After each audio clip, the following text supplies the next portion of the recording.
Hello friends, Koolio here, and welcome back to the channel, and welcome back to another episode of Raid Shadow Legends. Now these videos are sponsored by Raid Shadow Legends, so if you are interested in checking the game out, then head on down to the description down below and click on my special links, and if you're a brand new player, you'll get 50 free gems, 100,000 free silver, a free energy refill, and a free hero known as the Executioner.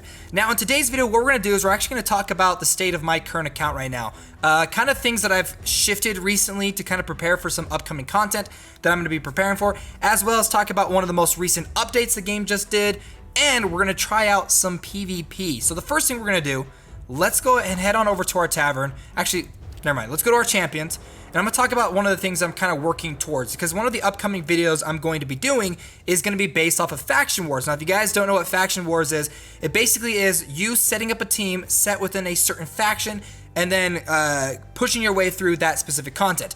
Now, my strongest character in the game right now is Turvold. He's a barbarian, and so I figured let's focus on barbarians, because I've actually got 3 really good barbarians that I'm currently working on leveling up. We've got Turvold. I recently just got Aina. Now, Aina is a character that I've added onto my team, and I've decided not to push towards Tyrell, specifically because Aina has the ability to debuff a lot of her opponents.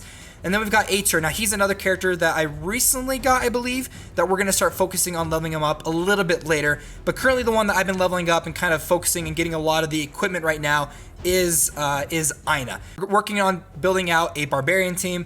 Not there just yet, but hopefully we'll be able to have it when I come out with the Faction Wars video very soon. Now, the next thing I want to talk about, this is freaking cool. Now, if you guys have ever seen my previous videos, one of my favorite aspects of this game definitely has to be the heroes themselves. I think they look fantastic, and they just added 14 brand new champions to the game. Now, we're going to go through, we're going to talk about one of them specifically, which I think is like crazy OP, super good. So that's the Duchess Lilitu, which we're going to talk about a little bit later, but they've added a bunch of brand new champions into the game. A lot of them look really cool. Let's head on over to the index, and I want to talk to you guys about this new champion, because she is crazy. First of all, she looks super cool, okay? Like, holy smokes. Sexy and deadly, if you know what I'm saying. But she has some absolutely insane abilities, and is probably one of the best support characters I've ever seen in this game. Now, we're going to talk, first of all, she has the ability to place shield buffs equal to 10% of this champion's max HP for 2 turns on this champion and the ally with the lowest HP. So I think that's really good. We're not going to do that one yet. We're not going to talk about that one just yet. Next, she has a 50% increase attack buff and a block debuffs buff on all allies for 2 turns, which is insane. At the same time, it places a perfect veil buff on all allies except for this champion for 2 turns. So not only are you getting the perfect buff, the perfect veil, you're getting the increase to attack, being able to just do a serious amount of damage, and you're blocking all the debuffs, making it so your champions are pretty much invulnerable at that point. But let's say your champions die, then you have the Spectral Rebirth. Revives all dead allies with 70% HP, and places a veil and places a continuous heal buff on all allies for 2 turns. That is ridiculous. She is so powerful. She's so good. At the same time, she has an increase to ally speed, ally speed in all battles by 19%. And then her passive ability, Ethereal Waves, decreases the damage taken by all allies from AoE attacks by 25%, 50% from bosses, and decreases damage taken by all allies from AoE attacks by 40% if an ally is under a veil buff. So, basically, if you're running a PvP team, you want this character on your team. I want this character super bad. So let's go ahead. We are going to jump in, and we're going to do some PvP, some arena. I'm not very far into it, but I've been having a lot of fun. I've been able to kind of auto battle myself through quite a lot of things in the PvP so far, because I've got a decent team set up. So hopefully we'll be able to do somewhat decent in this fight. Basically how I have everything set up, I've got my main defensive character here, my AoE attacker, my main single target DPS to take out any like the really strong units that the other team has, because I usually find most people have like one singular strong unit. And then I've got my backup support character in case he dies, she's going to revive him. So here we go. We're going to start this off. I would do auto, but I kind of want to show you guys basically how my combat rotation kind of works with these characters. So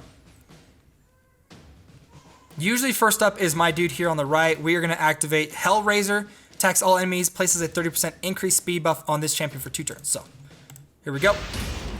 Does a decent amount of damage to everybody. Now, he doesn't really have a whole lot of stuff going for him in terms of damage. Places a shield buff for 3 turns and a counter buff for 2 turns on 1 ally. So we're going to do this, and we're going to drop it on my single target right here. The reason why is I want to make sure that he stays alive as long as possible, because he's the guy that's going to be doing most of the damage. Specifically with his Juggernaut. Attacks one enemy 2 times. Damage increases according to the number of buffs on this champion. He's got a single buff on. We are going to attack probably her again because, there we go, taken out. Now you do want to pay attention to like the abilities that the characters have on the other side, because I've noticed a lot of teams have some pretty unique strategies set up. So right now, I don't think I'm going to, let's see, attacks one enemy, places a 50% increased crit rate buff on all allies. We're going to do this and attack him in the center. Attacks one enemy, has an 80% chance of placing a provoke debuff for 2 turns. We can do this to protect ourselves. Yeah, let's go ahead. We're going to take this guy out. Give himself a continuous heal. Also, he's got the provoke to prevent him from getting attacked. We're going to save her healing ability because I don't want her dead. You can even see, like, these guys have some pretty, like, they have lower stats compared to me. Lower health compared to me. We're going to bring him back. Give him the shield. She better not die. Okay, I think I can probably take her out. Okay, good. And then I'm hoping this might be the last person. Remove the buff. She's almost dead. Then we can probably take her out with a single hit. And there we go. So that's basically how my PvP has been going right now when it comes to the arena. And I've been really enjoying it. Now, I've been going kind of auto-combating through a lot of stuff. But again, I've gotten to the point where, where I've had to kind of go through and really focus on each of my individual characters on how to build them out. Now we're going to do a couple of more battles, but I want to show you guys currently my progress for my team. If we head on over to the Tavern. Now you can see my team is almost all completely maxed out. Turvold isn't at max level just yet, but my other characters level 40, level 40, level 40. I've gotten to the point where it's like, where do I go from here to continually progress and upgrade my characters? Sure, I could go through and sacrifice some of the other characters that I have in order to upgrade their stars, but I don't want to do that because I actually don't have enough 4-star characters that I want to sacrifice. I need to keep them, so okay, I can't focus on that. I don't have any tombs or anything like that or duplicate champions to focus on upgrading their skills. So this is where kind of like the mid to end game progression is going to kind of come into play, is ascending your characters and getting the necessary, what are they called? Potions in order to upgrade and also increase their basic stats, as well as increase a couple of these different abilities. So what I've been doing right now on a daily basis is heading over to the battles, going to the dungeons, and running through a lot of these keeps. The Force Keep is going on right now, which is be a great one to run through specifically for my Shaman character. I think I only need one more of these. Yeah, so I only need one more of these and a couple more of these.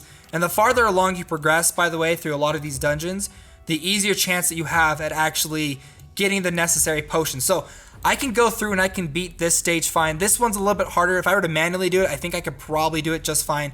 But what I've been doing is I've actually just been running through either this one or this one, because this one has one of the potions that I need necessary. So let's head on back.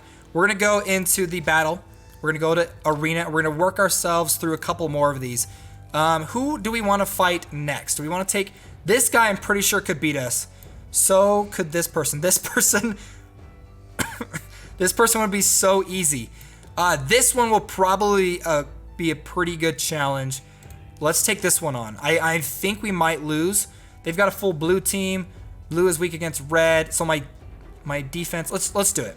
Okay, so here we go. We are in the PvP. We're gonna go through my rotation again and hopefully be able to take these guys down. They have a ton of health, which is ridiculous. Wow. Goodbye. You just got taken down so fast. Counterattack. I love it. Okay, we're going to go ahead and take her out. Oh, man, I freaking love Turvold. He's so good. We're going to do... She's strong against... Let's take out the dwarf. I think the dwarf might be the easiest one to take out right now. My defensive character is definitely going to get taken out super quick. We'll try to keep him a little bit alive with some continuous heals. But again, he's probably going to get taken out right here with that provoke, which is fine. We could take out him. Boom! Look at that. Turvold, you have been just saving my life lately. Let's focus on the damage dealer. Removing the buffs. Don't do it. Don't do it. Oh my gosh. Okay. Obviously, we're going to heal up Turvold. Bring him back to life. No, no, no, no, no! Don't kill Turvold again! Oh my gosh, no! She has so much life. I love it. I don't know if we're going to be able to keep her alive for 6 more turns. She doesn't do a whole lot. I've specifically built her for survival, not for damage. Oh, she's getting poisoned too. Yeah, I'm pretty sure this is one we're going to lose. But again, you can kind of see you can see how people build their specific teams and how you can counter it. That person had a lot of poison, and I don't really have anything to protect against poison. They were building a full blue colored team, which was not good for my defensive character. He got taken out really, really fast. So let's see if we can't find somebody else to take down. Someone else that could be a mildly decent challenge. Full blue, red and blue. A lot of people buffed up. A lot of these people are quite strong compared to me, so let's take on this person. This person has a pretty similar team to me except for one character, so this should be interesting. Their characters are built out a lot more than mine are, so I'm trying to think who we're going to want to take out first. I might need to switch up my strategy too. Let's take out him. I love the fact that Turvold, if I need to take somebody out, he's pretty much guaranteed to take somebody out, so.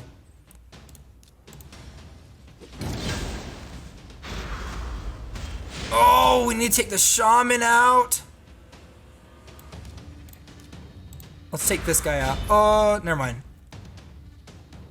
Focus, attack the shaman.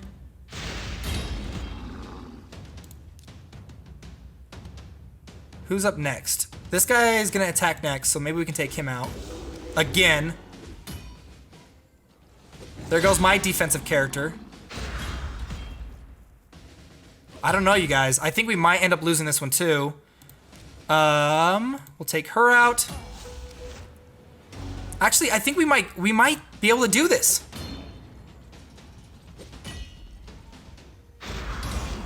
Nope. So close! No! Oh my gosh, okay. I definitely need to start focusing and working on my team. I think one of the biggest things, again, I brought this up in a lot of videos, is I have my defensive character built completely wrong. Well, there you guys go. That's a little bit of a taste of the PvP in the game, where my progress is at, and a bunch of the brand new characters. And again, the brand new characters in this game, they look freaking sweet. By the way, their Halloween guy right here, freaking sweet. Harvest Jack. So there you guys go. That's a little bit more of a gameplay video here for Raid Shadow Legends. Again, if you guys are interested in checking the game out, click on the links down below. And if you do, and if you're a brand new player, you get 100,000 free silver, 50 free gems, a free energy refill, as well as the champion, the Executioner. Well, guys, thanks so much for watching this video. My name's Koolio, and I'll see you next time.